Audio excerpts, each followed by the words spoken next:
papers with Stephen and Anne. I'm just taking you through what He's 3 been showing words. me the app. Yes, actually, no, that is quite impressive. I didn't quite realise it was that way around, but we'll talk about it maybe later. But if you've got that app, all you have to say, you look it up, where you are, 3 words, and they can immediately find you. That's brilliant. Clever, isn't it? Very. Anyway, let's take you through the papers this morning. Lives will be lost, says The Guardian. Start words come from consumer champion Martin Lewis as he condemned the inaction of ministers. Well, the Mirror adds to that, telling the government, for heaven's sake, do something. The Mail says the energy crisis could wipe out savings for 6 million families as the price cap increased by nearly £1,600 yesterday. So let's go through the papers now, shall we? Joining us this morning, former editor of the Daily Star, Dawn Neeson, and author and journalist James Bloodworth. Good morning to you both. Morning. Happy days, happy headlines, I don't think. Happy bank holiday. Yes, kind of. Well, James, kick us off then with the energy crisis. In The Guardian this morning, what are they saying? Yeah, so I mean, The Guardian's quoting money-saving expert Martin Lewis, who's saying lives will be lost unless action is taken to help households with the rising energy bills. The Guardian's also got a headline, incomes of poorer households could be wiped out this winter. I think we're kind of now getting to some kind of figures on the extent of the energy crisis. So the Guardian quotes a Joseph Rowntree Foundation report, which says that in the coming months, single parents will have to pay almost 2/3 of their income on energy costs. And this is going to leave many people destitute.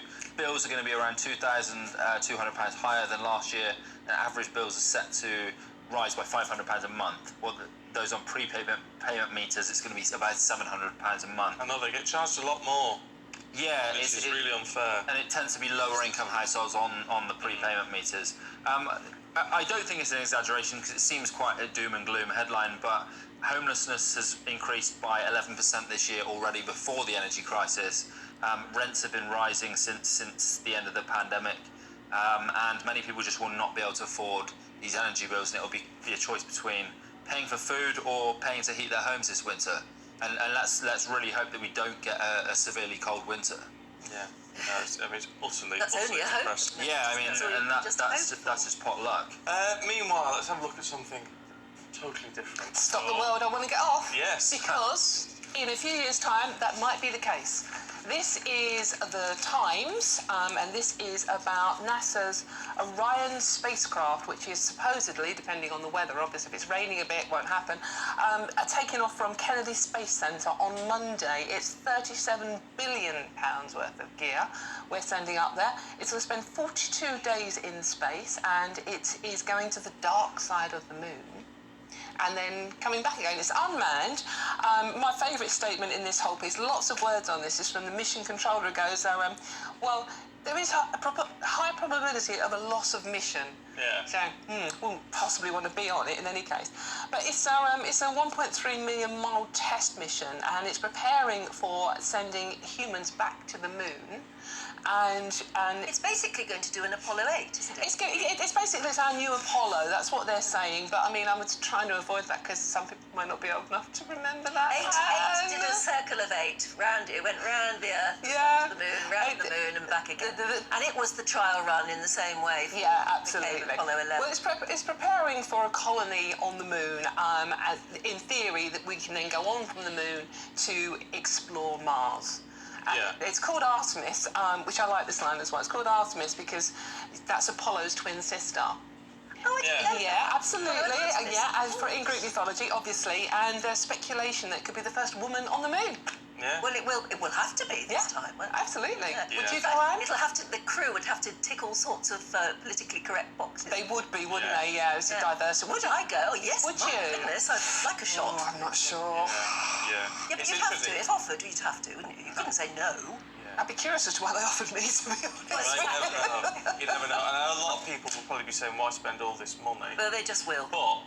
Yeah, they just will. It will anyway. But also, it's a lot of space exploration has brought us a lot of benefits. The on planet technology, as well. yeah. And so It moves actually, everything forward, doesn't it? It could actually help, but at the moment. Well, people are already saying with this, I mean, it is fascinating, but people are already saying it's like, oh, what about the environment? What about the green issues? But as you quite rightly point out, Stephen, space exploration has brought so much technology that will hopefully enable us to deal with the climate You can't changes stop that are man's happening. aspirations either.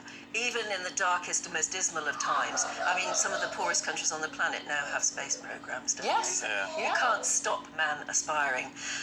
However, we've only got time for one more story because we're running a bit short of time right now. Too much to talk about. What should we go for, Stephen? I say, because we've looked to the future, I like looking to the past and Stonehenge, James. Yeah, so the TV historian Dan Snow has basically said that to get to the point, Stonehenge is kind of overrated. He said it's not a top tier. He's questioned its status as a top tier tourist attraction and I kind of agree with him. It is. I think it is something you should visit. But then I visited it and it's kind of a bit like this is interesting, but I've come all this way. And is this kind of it? You can't walk right up to the stones. You kind of have to stand on this viewing platform. I think it's a great site, but I do tend to agree with him that there are more interesting places to visit in Britain. You're suggesting Durham Cathedral? Not everybody I've never wants to been go there. to cathedrals. No. do they? No. I think Personally, I think Bath is near to Stonehenge, and I think Bath is a historic city. you could stop off on the It's- way. Yeah, I think Yeah. if you had to choose though, Salisbury's very close to Stonehenge. Yes, and that's beautiful. wonderful. it is Yeah. nice. Yeah. Beautiful. We'll talk about this tomorrow because I would like to know where is the best county in Britain. Oh, that's Controversial. obvious. Somerset, of course. Obvious. See? You see? Somerset. Cumbria. Worcestershire. London. There you go. Is London a county? Well, I'm never quite sure because when you're filling in those forms, it says what county you're Greater in. London is. It's Greater London. I think it must. I don't know. No, it's Cumbria, obviously, because A, it's beautiful, and you've got the Lake District and all the rest of it. And it rains a lot. Just saying. It rains a lot everywhere, even in London. Oh. See, it's Not going to be recently. controversial. It's gonna be. Get yourself ready. We'll talk about this tomorrow. I Yeah, reckon. lovely. I'm sorry it's been a bit short, but we'll see you two for a longer one. Yes, next hour. Dawn and James, thank you.